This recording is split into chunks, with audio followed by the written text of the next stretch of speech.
حضرت رابعہ بصری اندر بیٹھی تھی کہ خادمہ نے آ کر کہا کہ بی بی باہر نکلو، کیا باہر آ رہی ہے؟ آپ نے فرمایا باہر صنعت ہے اور اندر ضائع، میں اس کے مشاہدے میں مشغول ہوں۔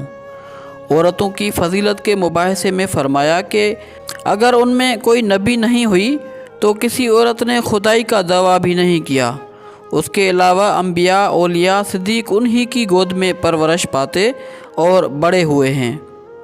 آپ نے فرمایا معرفت کا پھل خدا کی طرف متوجہ ہونا ہے۔ آپ یہ دعا کیا کرتی تھی کہ یا اللہ میرا جو حصہ دنیا میں ہو اسے اپنے دشمنوں کو دیجیے، اور جو میرا حصہ آخرت میں ہو وہ اپنے دوستوں کو دیجیے، اور میرے واسطے تو ہی کافی ہے۔ حضرت رابعہ بصری نے فرمایا تھا کہ پانی میں چلنا مچھلی کا کام ہے، ہوا میں اڑنا مکھی کا، کرامت ان دونوں سے باہر ہے۔ آپ نے فرمایا جب بندہ نعمت پر شکر کرتا ہے اور مصیبت پر بھی شکر کرتا ہے تو اللہ جل شانہ بندے سے راضی ہو جاتا ہے۔ اللہ جل شانہ جب کسی کو توبہ کی توفیق دیتے ہیں تو انسان توبہ کرتا ہے اور پھر اللہ وہ توبہ قبول بھی فرماتا ہے۔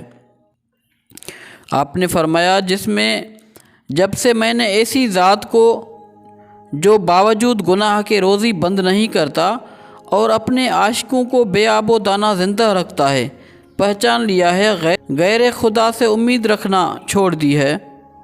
میں اس بات سے ڈرتی ہوں کہ مرنے کے وقت اللہ تعالیٰ یہ نہ کہہ دے کہ تو ہماری درگاہ کے لائق نہیں ہے۔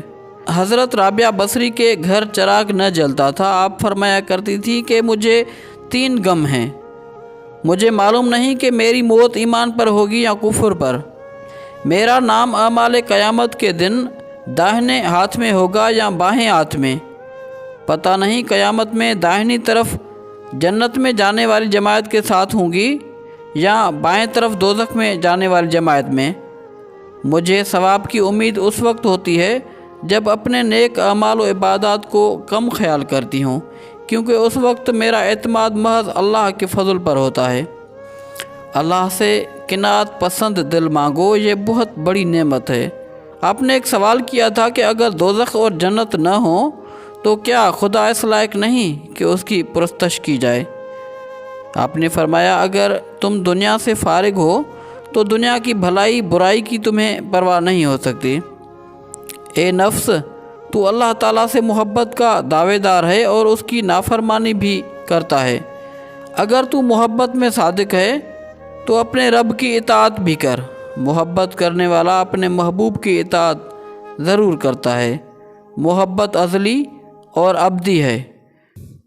دل کو قابو میں رکھنا اور اختیار ہونے پر ناجائز خواہشوں کو روکنا مردانگی ہے۔